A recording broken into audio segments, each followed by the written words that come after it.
Taylor Swift.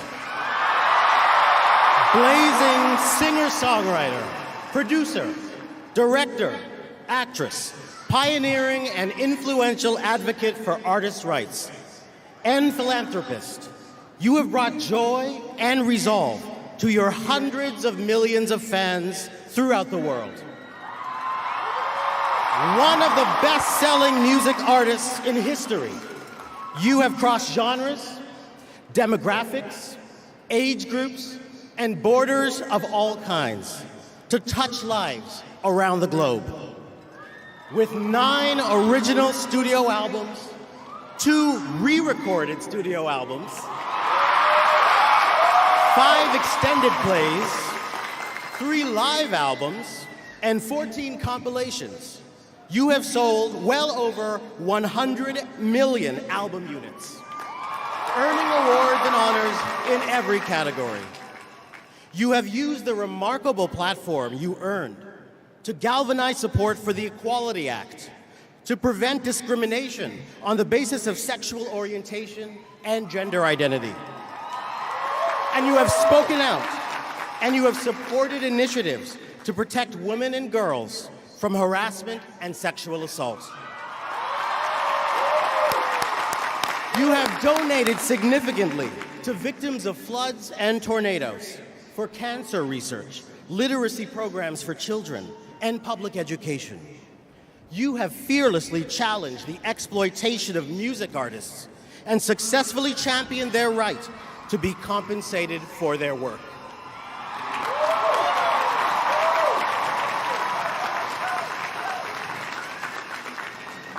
Taylor Swift.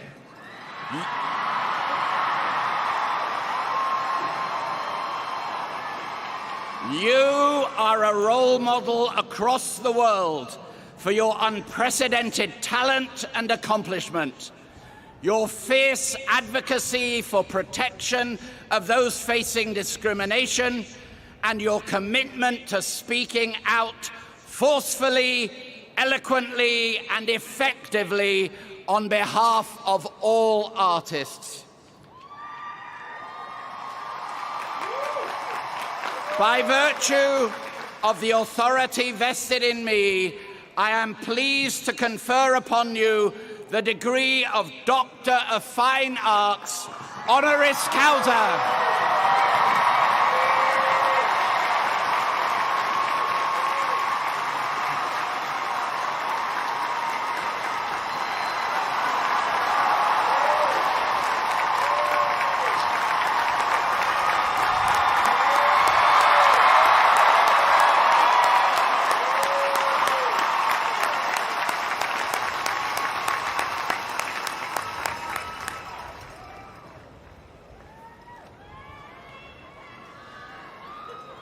I am now pleased to introduce Taylor Swift, who will respond on behalf of the honorary degree recipients.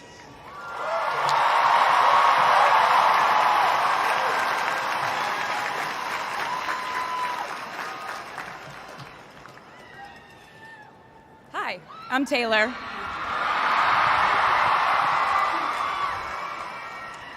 Last time I was in a stadium this size, I was dancing in heels and wearing a glittery leotard. This outfit is much more comfortable. I would like to say a huge thank you to NYU's Chairman of the Board of Trustees, Bill Berkeley, and all the trustees and members of the board, NYU's President Andrew Hamilton, Provost Catherine Fleming, and the faculty and alumni here today who have made this day possible.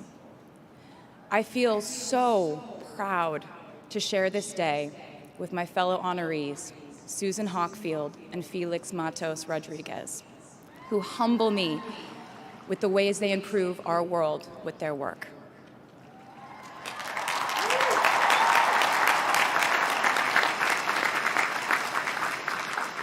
As for me, I'm 90% sure the main reason I'm here is because I have a song called 22.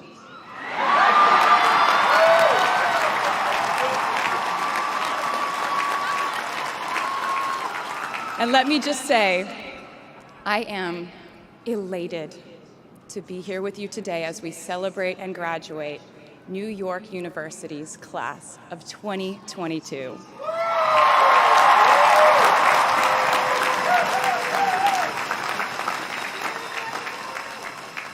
Not a single one of us here today has done it alone. We are each a patchwork quilt of those who have loved us, those who have believed in our futures, those who showed us empathy and kindness, or told us the truth, even when it wasn't easy to hear. Those who told us we could do it when there was absolutely no proof of that.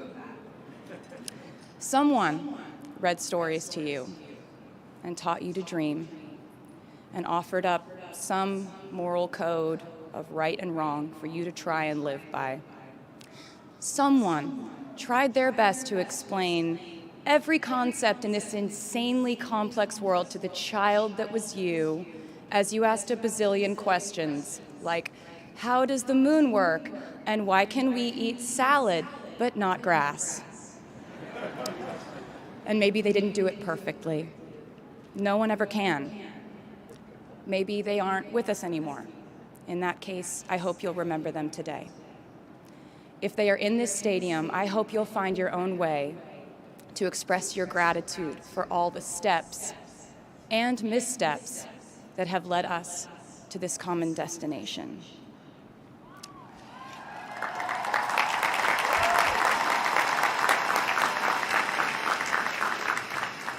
I know that words are supposed to be my thing, but I will never be able to find the words to thank my mom and dad, my brother Austin, for the sacrifices they made every day so I could go from singing in coffee houses to standing up here with you all today, because no words would ever be enough.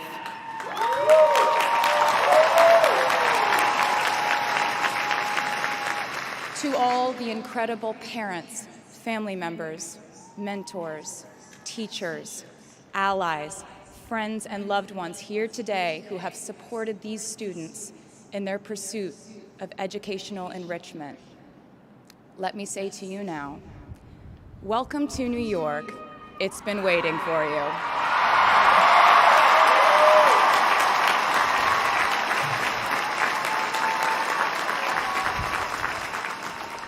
I'd like to thank NYU for making me, technically, on paper at least, a doctor.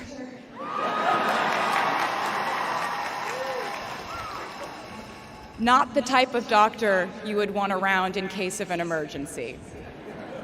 Unless your specific emergency was that you desperately needed to hear a song with a catchy hook and an intensely cathartic bridge section.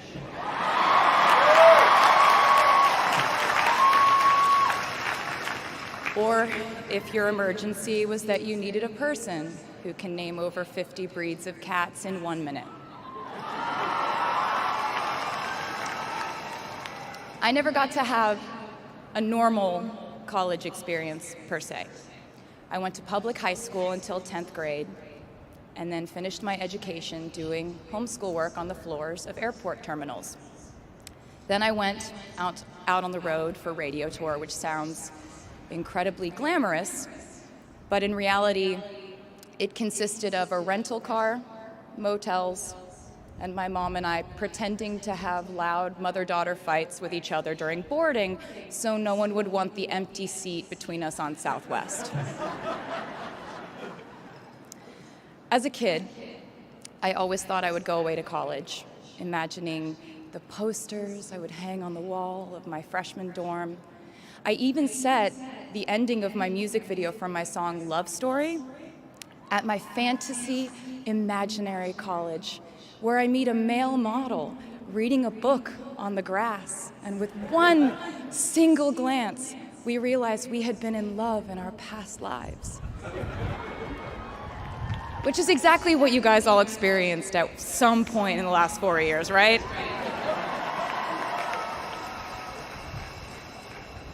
But I really can't complain about not having a normal college experience to you, because you went to NYU during a global pandemic, being essentially locked into your dorms and having to do classes over Zoom. Everyone in college during normal times stresses about test scores. But on top of that, you also had to pass like 1,000 COVID tests. I imagine the idea of a normal college experience was all you wanted too. But in this case, you and I both learned that you don't always get all the things in the bag that you selected from the menu in the delivery service that is life. You get what you get. And as I would like to say to you wholeheartedly, you should be very proud of what you've done with it. Today, you leave New York University and then go out into the world searching what's next. And so will I.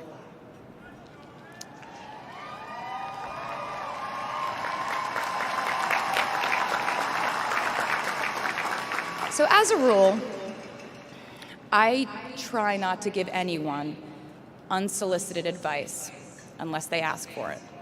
I'll go into this more later.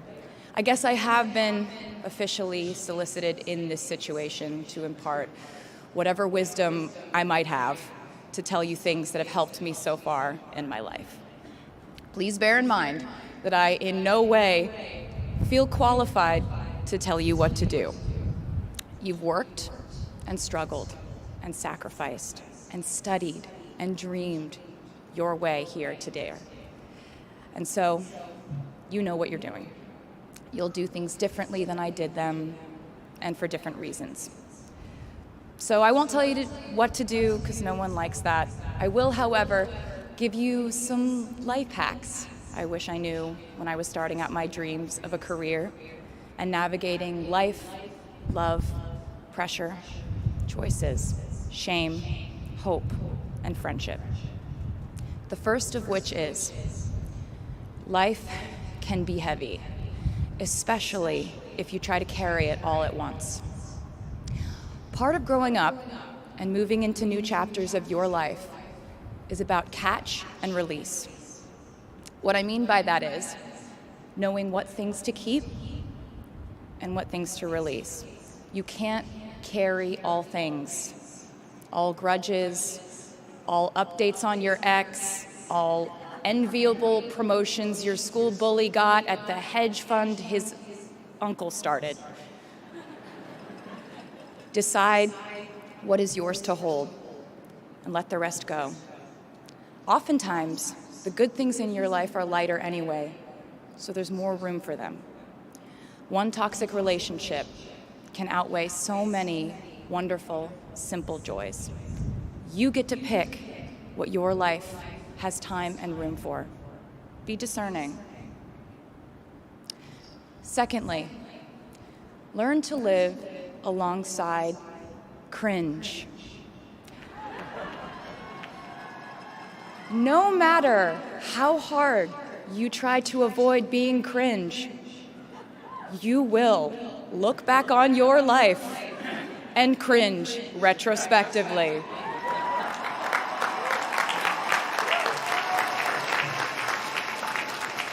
Cringe is unavoidable over a lifetime. Even the term cringe might someday be deemed cringe. I promise you, you're probably doing or wearing something right now that you will look back on later and find revolting and hilarious. You can't avoid it, so don't try to. For example, I had a phase where, for the entirety of 2012, I dressed like a 1950s housewife. But you know what? I was having fun. Trends and phases are fun. Looking back and laughing is fun. And while we're talking about things that make us squirm, but really shouldn't, I'd like to say I'm a big advocate for not hiding your enthusiasm for things.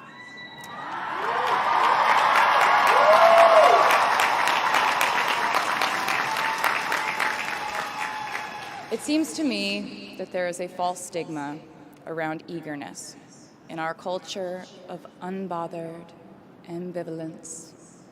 This outlook perpetuates the idea that it's not cool to want it. The people who don't try are fundamentally more chic than people who do. And I wouldn't know because I've been a lot of things, but I've never been an expert on chic. But I'm the one who's up here, so you have to listen to me when I say this. Never be ashamed of trying. Effortlessness is a myth.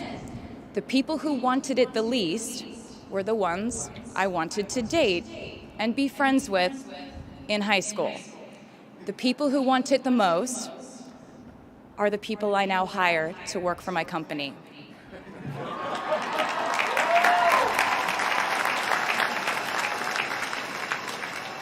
I started writing songs when I was 12, and since then, it's been the compass guiding my life, and in turn, my life guided my writing.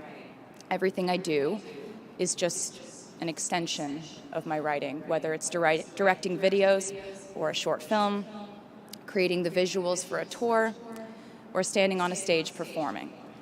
Everything is connected by my love of the craft.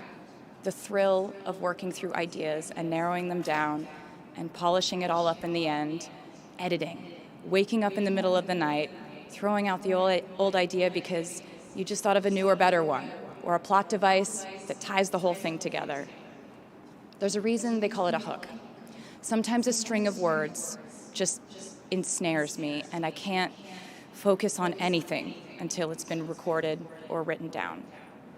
As a songwriter, I've never been able to sit still or stay in one creative place for too long. I've made and released 11 albums, and in the process, I've switched genre from country to pop to alternative to folk. And this might sound like a very songwriter-centric line of discussion, but in a way, I really do think we are all writers. And most of us write in a different voice for different situations. You write differently in your Instagram stories than you do your senior thesis. You send a different type of email to your boss than you do your best friend from home. We are all literary chameleons, and I think it's fascinating. It's just a continuation of the idea that we are so many things all the time. And I know it can be really overwhelming figuring out who to be and when. Who you are now, and how to act in order to get where you want to go. I have some good news. It's totally up to you. I have some terrifying news. It's totally up to you. I said to you earlier that I don't ever offer advice unless someone asks me for it, and now I'll tell you why. As a person who started my very public career at the age of 15, it came with a price. And that price was years of unsolicited advice. Being the youngest person in every room for over a decade meant that I was constantly being issued warnings from older members of the music industry, media, interviewers, executives, and this advice often presented itself as thinly veiled warnings. See, I was a teenager at a time when our society was absolutely obsessed with the idea of having perfect young female role models. It felt like every interview I did included slight barbs by the interviewer about me one day running off the rails. And that meant a different thing to every person who said it to me. So I became a young adult while being fed the message that if I didn't make any mistakes, all the children of America would grow up to be perfect angels. However, if I did slip up, the entire earth would fall off its axis, and it would be entirely my fault, and I would go to pop star jail forever and ever. It was all centered around the idea that mistakes equal failure, and ultimately the loss of any chance at a happy or rewarding life. This has not been my experience. My experience has been that my mistakes led to the best things in my life. And being embarrassed when you mess up, it's part of the human experience. Getting back up, dusting yourself off, and seeing who still wants to hang out with you afterward and laugh about it, that's a gift. The times I was told no, or wasn't included, wasn't chosen, didn't win, didn't make the cut, looking back, it really feels like those moments were as important, if not more crucial, than the moments I was told yes. Not being invited to the parties and sleepovers in my hometown made me feel hopelessly lonely. But because I felt alone, I would sit in my room and write the songs that would get me a ticket somewhere else. Having label executives in Nashville tell me that only 35-year-old housewives listen to country music, and there was no place for a 13-year-old on their roster, made me cry in the car on the way home. But then I'd post my songs on my MySpace. And yes, MySpace. And I would message with other teenagers like me who loved country music, but just didn't have anyone singing from their perspective. Having journalists write in-depth, oftentimes critical pieces about who they perceived me to be made me feel like I was living in some weird simulation. But it also made me look inward to learn about who I actually am. Having the world treat my love life like a spectator sport in which I lose every single game was not a great way to date in my teens and 20s.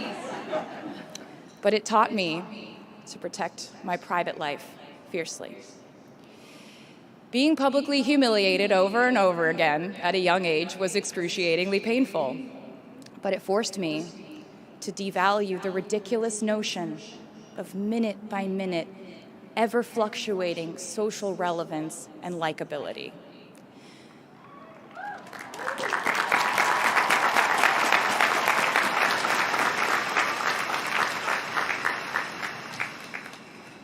Getting canceled on the internet and nearly losing my career gave me an excellent knowledge of all the types of wine.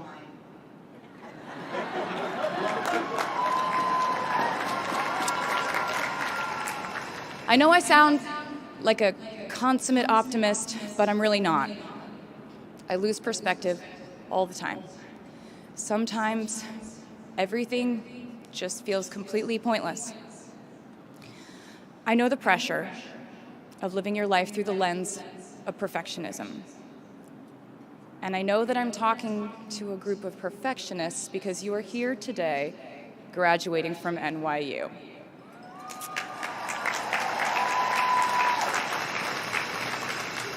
So this might be hard for you to hear. In your life, you will inevitably misspeak, trust the wrong person, underreact, overreact, hurt the people who didn't deserve it, overthink, not think at all, self-sabotage, create a reality where only your experience exists, ruin perfectly good moments for yourself and others, deny any wrongdoing, not take the steps to make it right, feel very guilty, let the guilt eat at you, hit rock bottom, finally address the pain you caused, try to do better next time, rinse, repeat.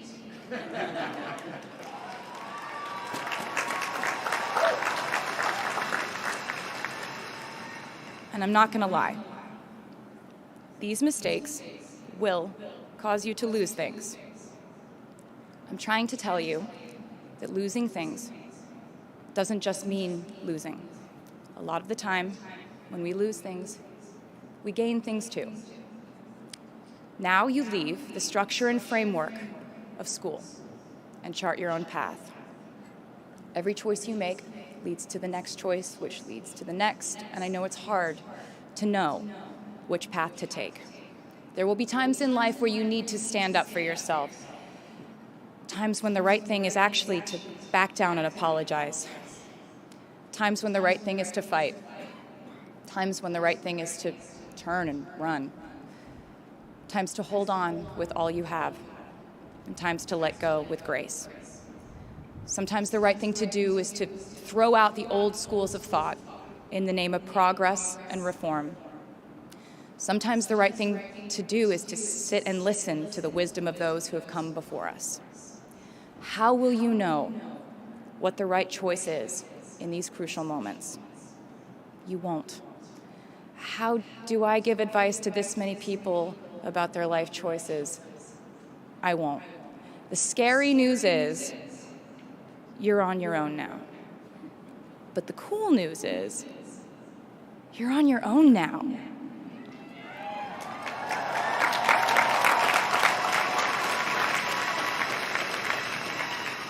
I leave you with this. We are led by our gut instincts, our intuition, our desires and fears, our scars and our dreams. And you will screw it up sometimes. So will I. And when I do, you will most likely read about it on the internet. Anyway, hard things will happen to us. We will recover. We will learn from it. We will grow more resilient because of it. And as long as we are fortunate enough to be breathing, we will breathe in, breathe through, breathe deep, and breathe out. And I am a doctor now, so I know how breathing works. I hope you know how proud I am to share this day with you. We're doing this together, so let's just keep dancing like we're the class of 22.